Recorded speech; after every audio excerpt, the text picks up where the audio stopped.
வணக்கம். அடுத்ததாக 17 ஆகஸ்ட் 2024, அதாவது ஆவணி மாதம் 1ஆம் தேதி. அந்த ஆவணி மாதம் பலன் எப்படி இருக்குங்கிறது எல்லா ராசிக்கும் பார்த்துட்ருக்குறோம். இப்போ கடகராசிக்கு நாம் பார்க்க போகிறோம். கடகராசிக்கு என்ன சொல்ல போகுதுங்கிறது அவளோடு எதிர்பார்த்துட்ருப்பீங்க. இன்றைக்கி பொதுவாக ராசி பலன் எல்லாருமே எதிர்பார்க்குறது தான். ஒரு வீட்டில் 4 பேர் இருந்தாலும் 4 ராசியில் இருந்தாலுமே என் ராசிக்கு என்ன பண்ணுது, உன் ராசிக்கு என்ன பண்ணுது, எல்லாமே அவ்வளோ எதிர்பார்க்குறது. ராசி பலனுங்கிறது பொதுவான ஒன்று தானே தவிர என்ன, இந்த ராசியில் நீங்கள் 1,00,000 பேர் இருக்கீங்க அப்படின்னா 20% பேருக்கு தான் அது பொருந்தும். மற்றதெல்லாம் அவங்க தசாபுத்தி அமைப்பில் தான் வாழ்க்கையில் அவங்க பிறந்த ஜாதகத்தின் அடிப்படையில் தான் சில சம்பவங்கள் கரெக்டாக நடக்கும், செயல்படுங்கிறது தான் உண்மை. இது ஒரு பொது பலன் தான். அதனால் நமக்கு வித்தியாசமாக சொல்லாரு, நீங்கள் சொன்னீங்க சார் எனக்கு இது நடக்கலை அப்படின்னு இதில் கமெண்ட் போடுறதோ இல்லை என்கிட்ட கொஸ்டின் பண்ணுறதுலையோ எந்த பிரயோஜனமும் இல்லை.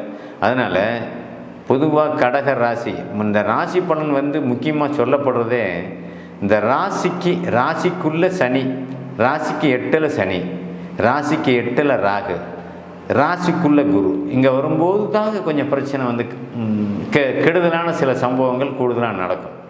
நான் கடகராசிக்கு சொல்லிகிட்டு இருக்கேன். 2025 ஏப்ரலுக்கு மேலே தான் இப்போ ஆயில்யத்தில் போயிட்டுருக்காரு. புனர்பூசம் நட்சத்திரக்காரங்க இப்போ நல்லா இல்லைன்னு நம்ம சொல்ல வரோம். கடகராசிக்காரங்க எல்லாமே பாதிப்பில் தான் இருக்கிறீங்க, எச்சரிக்கையாக இருக்கணும்னு நாங்கள் இதை அடித்து சொல்லிக்கிட்டு வர்றோம். இதில் இன்னொரு வேடிக்கை என்ன அப்படின்னா, ஒரு வீட்டில் ஒரு ஆளுக்கு அஷ்டமச்சனி நடந்தால் கூட மற்ற ஜாதகங்கள் எல்லாமே செயல்படாது. மற்ற வீட்டில் 4 ராசியில் இருப்பாங்க. அந்த 4 ராசிக்காரனையும் செயலழுக்க வச்சிடும். அதான் பாருங்கள், இதில் உங்களுக்கு புரிகிற மாதிரி சொல்லணும் அப்படின்னா, ஒரு தகப்பனாருக்கோ இல்லை தகப்பனாராக இருக்கிறவருக்கு ஏதோ ஒரு கஷ்டமோ இல்லை ஒரு விபத்தோ ஒரு ஆக்சிடெண்ட்டாக நடந்துச்சுன்னா வீட்டில் இருக்கிற ஃபேமிலி எல்லாமே பதறி போவீங்க இல்லையா, உங்களுக்கு சிந்திக்கவே முடியாது இல்லையா. அதே போல் ஒரு குடும்பம் இருக்குது, தன் பகனுக்கோ இல்லை மனைவிக்கோ இல்லை தன்னுடைய பொண்ணுக்கோ ஏதாவது ஒரு பாதிப்போ விபத்தாக நடந்தால் அவங்க எல்லாமே செயலிழந்து போயிடுறாங்கல்ல. செயலுங்கிறது என்ன, அந்த வேலை செய்ய முடியாது, வேலைக்கு போக முடியாது, வேலைக்கு போயிருந்தால் லீவ் போட்டு வரணும், பணத்தை யார்கிட்ட ஏற்பாடு பண்ணணும், எவ்வளோ குழப்பம், எவ்வளோ பிரச்சனை, எவ்வளோ சிக்கல் வருதுங்க. இதைத்தான் நாங்கள் என்ன சொல்லணும், ஒரு ஜாதகத்துக்கு அஷ்டமத்தில் சனி வந்தால் கூட மற்ற ஜாதகங்கள்லாம் ஃபெயிலியர் ஆகிடுது, அந்த ஜாதகங்கள்லாம் செயல்படாத போயிடுது. உங்களை செயல்படாமல் ஆக்கிறவர் அவர் தான். அவருக்கு பெரிய கஷ்டத்தை கொடுத்து அதை மட்டுமே பார்க்குற அமைப்பில் ஏற்படுத்தி விட்டுரும். மற்ற வேலைகள்லாம் உங்களுக்கு கவனிக்க விடாது. அப்போ செயல்பாடுகள் எல்லாமே ஸ்தம்பிச்சு போயிடுங்கிறது தான் உண்மை. அதை தான் நாங்கள் இங்கே சொல்ல வரோம். கடகராசிக்காரர்கள் இப்பொழுது இருக்கிற சூழ்நிலை அமைப்பில் இப்போ ஆயில்ய நட்சத்திரக்காரர்கள் 20 வயசு உள்ளவர்களாக இருந்தால் கண்டிப்பாக விபத்தை சந்திக்கக்கூடிய அமைப்பு, கை கால் உடையக்கூடிய அமைப்பு, ஆணாக இருந்தாலும் பெண்ணாக இருந்தாலும் இது சர்வ நிச்சயமாக ஒரு நடக்கக்கூடிய அமைப்பு. 40 வயசை கடந்தவர்களாக இருந்தால் கண்டிப்பாக அவர்களுக்கு நோயை கொடுக்கக்கூடிய அமைப்பு, அந்த நோய்க்குண்டான மருத்துவ செலவு அளவுக்கு மீறி போகக்கூடிய ஒரு அமைப்பு. மொத்தத்தில் நீ செலவு பண்ணுற பணம் திரும்பி விடக்கூடாது. இதுக்கு தாங்க விரைங்கன்னு சொல்கிறான் பேர். செலவு பண்ணுறது திரும்பி வராது. எதுங்க, பணத்தை தொலைச்சிட்டா அவ்வளோதான், அது திரும்பி வராது. மருத்துவ செலவு பண்ணிங்கன்னா நீங்கள் திரும்பி வராது. இது 2 தான் விரயம்னு சொல்லப்படுது. நிறைய பேர் என்ன கேள்வி கேட்குறாங்க, சார் எனக்கு விரைய செலவுன்னு ஜோசியர் சொன்னார், நான் வீடு கட்டிட்டுமா? வீடு கட்டுனா அதுக்கு பேர் விரயம் இல்லைங்க, அசட்டு. நீ சேர்த்துற சொத்து சேர்த்துறதுக்கும் சொத்தை இழக்கிறதுக்கும் வித்தியாசம் இருக்குது இல்லையா. மருத்துவ செலவு பண்ணால் அந்த பணம் திரும்பி வர போகிறதில்ல.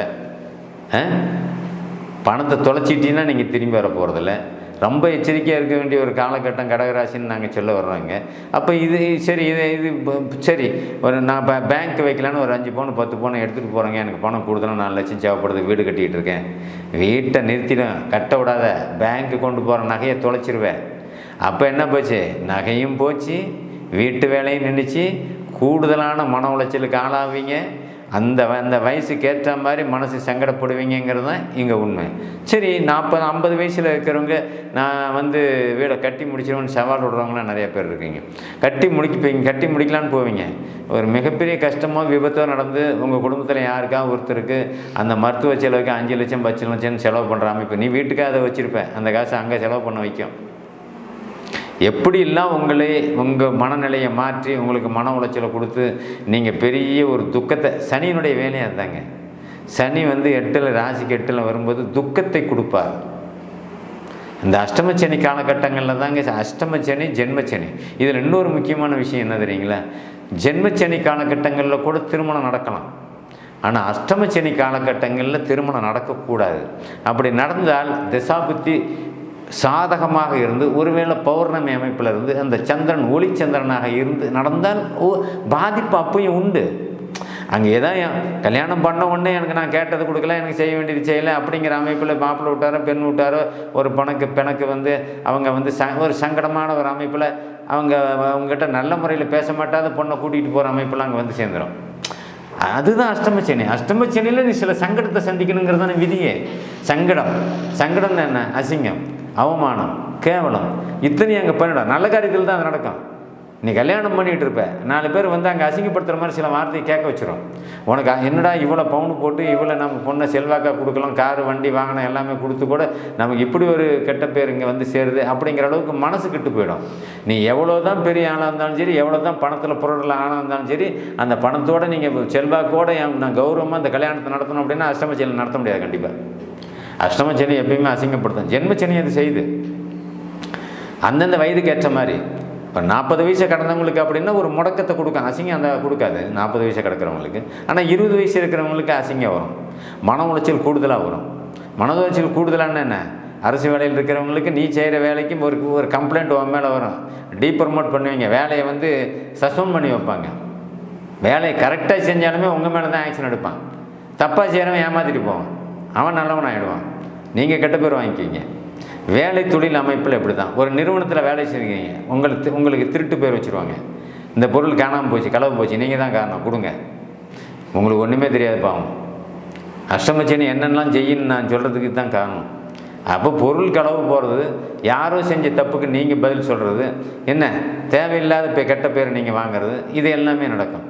அப்போ நண்பனுக்கு நீங்கள் இன்னொரு இதில் முக்கியமான விஷயம் என்ன அப்படின்னா, இந்த அஷ்டமச்சனியில் நீங்கள் வந்து யாருக்காவது முன்னிருந்து ஜாமீன் போட்டு பணம் வாங்கி கொடுத்தீங்கன்னு வச்சுங்க, அந்த பணமே திரும்பி வராது, உங்கள் தலையில் தான் முடியும். நீ சொத்தை விற்று கட்டணும், காட்டை விற்று கட்டணும்.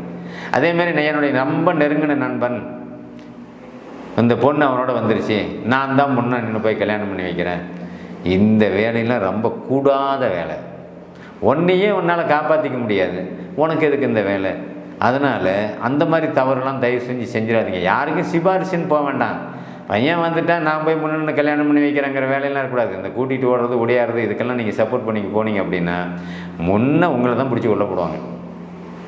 தவறான ஒரு விஷயத்துக்கு நீங்கள் முன்னே போகாதீங்க, நல்ல விஷயத்துக்கே போகாதீங்கிறேன். நல்ல விஷயத்துக்கே போனாலுமே நீங்கள் தப்பான ஆளாக தான் சித்தரிக்கப்படுவீங்கிறதுனா உண்மை.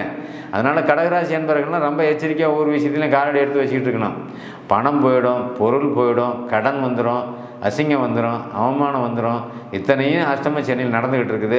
ஏற்கனவே ஒரு 50 லட்சம் நான் முதலீடு நிலத்தில் போட்டேன், அந்த பணம் வராது, அதுக்கு வட்டி நீங்கள் கட்டிக்கிட்டு இருக்கணும். அகலக்கால் வைக்கக்கூடாதுன்னு நான் 1 வருஷத்துக்கு முன்னே சொல்லிட்டு இருக்கிறேன். இந்த மாத பலனில் நான் குறிப்பாக சொல்ல வேண்டியது 2025 ஏப்ரலுக்கு மேலே தான் ஆயிலை நட்சத்திரக்காரன் ஓரளவுக்கு ரிலீஃபு, அதுக்கென்னான புனர்பூசத்துக்கு பாதிப்பு வரும்.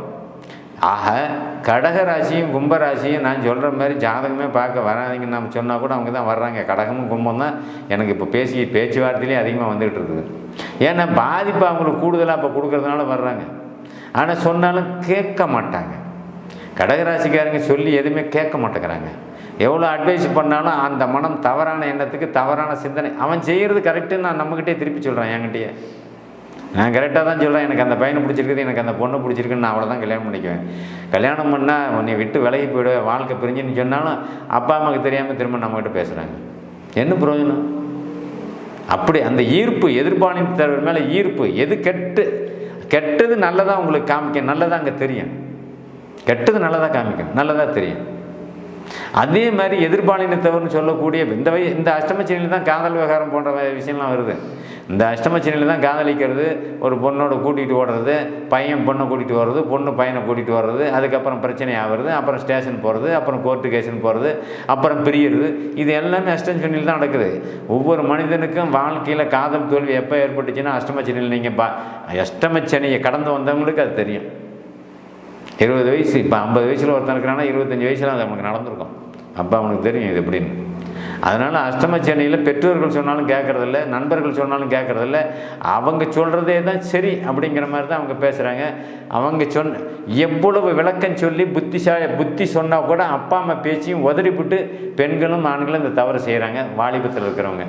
அதனால் தயவு செஞ்சு அஷ்டமச்சனி காலகட்டங்களில் திருமணத்துக்கு முடிவே எடுக்காதீங்க. கல்யாணமே வேண்டாம், 2 வருஷம் தள்ளி போடு.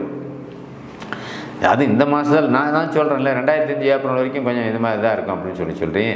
அஷ்டம சனி கூடுதலான பிரச்சனையை கொண்டு வந்து விட்டுரும். வாழ்க்கையில் உங்களுக்கு எல்லா வகையிலையுமே பாதிப்பை கொடுத்துரும். ரொம்ப எச்சரிக்கையாக இருக்கக்கூடிய ஒரு மாதமாக இந்த ஆவணி மாதம் கடகராசிக்காரங்களுக்கு கண்டிப்பாக சொல்கிறேன். குடும்பம் பிரியிற அமைப்பு வந்துடும். ஜாக்கிரதையாக இருங்க. நன்றி, வணக்கம்.